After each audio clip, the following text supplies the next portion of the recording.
राज्य मंत्री स्वतंत्र प्रभार भारत सिंह कुशवाहा ने ग्वालियर के किसानों को बड़ी सौगात दी है। आपको बता दें, ग्वालियर ग्रामीण विधानसभा के अंतर्गत विक्रांत यूनिवर्सिटी में उद्यानिकी कृषि मेला का आयोजन किया गया, जिसमें मुख्य रूप से केंद्रीय मंत्री नरेंद्र सिंह तोमर, राज्य मंत्री स्वतंत्र प्रभार भारत सिंह कुशवाहा और ग्वालियर सांसद विवेक नारायण सेजवलकर मौजूद रहे। वहीं इस मेले में 13 करोड़ की लागत की हाईटेक फ्लोरिकल्चर नर्सरी का भूमि पूजन और आदर्श विकास खंडों के कृषकों के लिए प्रशिक्षण केंद्र लोकार्पण किया गया। वहीं इस दौरान मुख्य रूप से मौजूद केंद्रीय मंत्री नरेंद्र सिंह तोमर ने कहा, जब एरोपोनिक लैब बनकर तैयार हो जाएगी तब हवा और पानी से आलू का बीज तैयार किया जाएगा और यह हाईटेक नर्सरी बनने के बाद भारत देश भर के नक्शे पर आ जाएगा। इतना ही नहीं, कई किस्म के पौधे भी हाईटेक तरीके से बनाकर तैयार किए जाएंगे।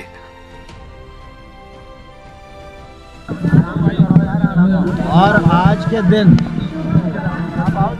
हाईटेक नर्सरी और एरोपोनिक लैब और तार फेंसिंग खेत में लगाने का कार्यक्रम कई करोड़ रुपए की लागत से प्रारंभ हुआ है। जब एरोपोनिक लैब बनकर तैयार होगी, हवा और पानी से ही आलू का बीज तैयार होगा और ये हाईटेक नर्सरी बनने के बाद ग्वालियर देश भर के कृषि के नक्शे पर आ जाएगा। इतने किस्म की पौध यहाँ पूरी हाई टेक्नोलॉजी का इस्तेमाल करके बनाई जाएगी।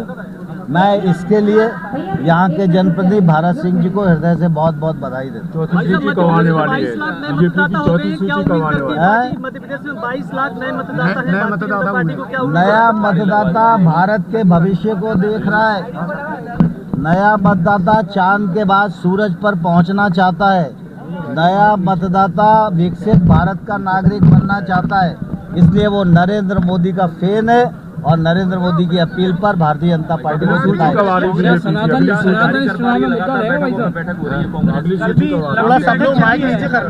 कांग्रेस की सूची कांग्रेस को तैयार करना है।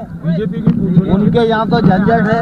हमारी सूची तैयार है, विचार विमर्श चल रहा है, जल्दी आएगी।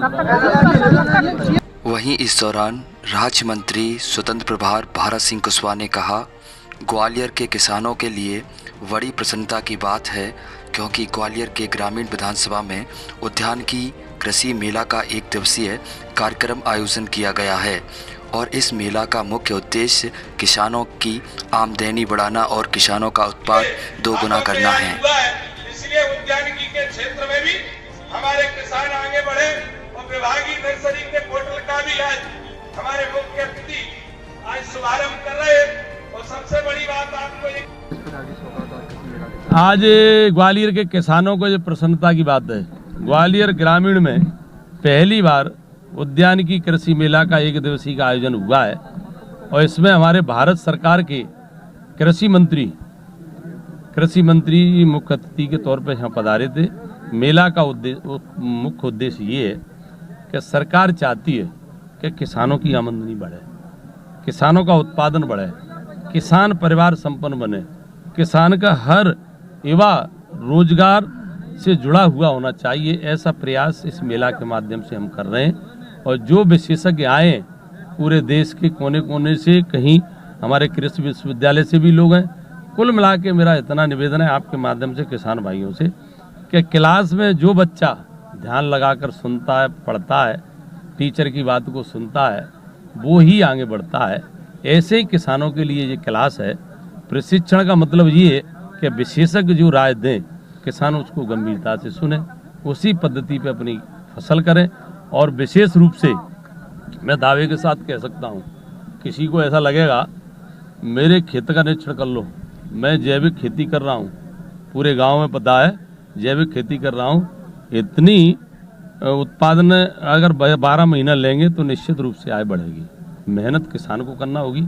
सरकार सब्सिडी के से मदद कर सकती है, सरकार सिखाने के लिए मदद कर सकती है, सरकार प्रशिक्षण देगी। तो इस प्रकार से ये मेले में मुख्य रूप से हमारे किसान आत्मनिर्भर कैसे बने और ग्वालियर के लिए ये संदेश भी दिया है, ग्वालियर अंचल के किसानों के लिए। मैं ऐसा मानता हूँ ग्वालियर अंचल 2 फसल पे आधारित है, रबी और खरीफ की फसल पे। रबी खरीफ के माध्यम से मैं ऐसा मानता हूँ किसान अपनी आय दुगनी नहीं कर सकता है जब तक 2-3 उत्पादन नहीं लेगा। जब तक 2-3 उत्पादन नहीं लेगा, फलों के बगीचे नहीं लगाएगा, कई और चीज़ों के उत्पादन नहीं करेगा, तब तक किसान की आय दुगनी नहीं हो सकती है। इसके लिए सरकार ने यहाँ पे एरोपोनिक लैब, जो मध्य प्रदेश में कहीं नहीं है, उद्यान की विभाग ने एरोपोनिक लैब यहाँ स्वीकृत हुई है। उससे हवा और पानी में बीज तैयार किया जाएगा। लोग सपने में भी नहीं सोच सकते थे कि हवा पानी में बीज तैयार होगा। रोग रहित बीज होगा, एक बीज से 20 बीज उत्पादन होंगे। ऐसे ही हाईटेक नर्सरी लोग जानते भी नहीं होंगे। हाईटेक नर्सरी मध्य प्रदेश पहला राज्य है और मैं तो ये कहूँगा कई राज्यों में नहीं होगा, हाईटेक नर्सरी की पहली स्वीकृति मिली है।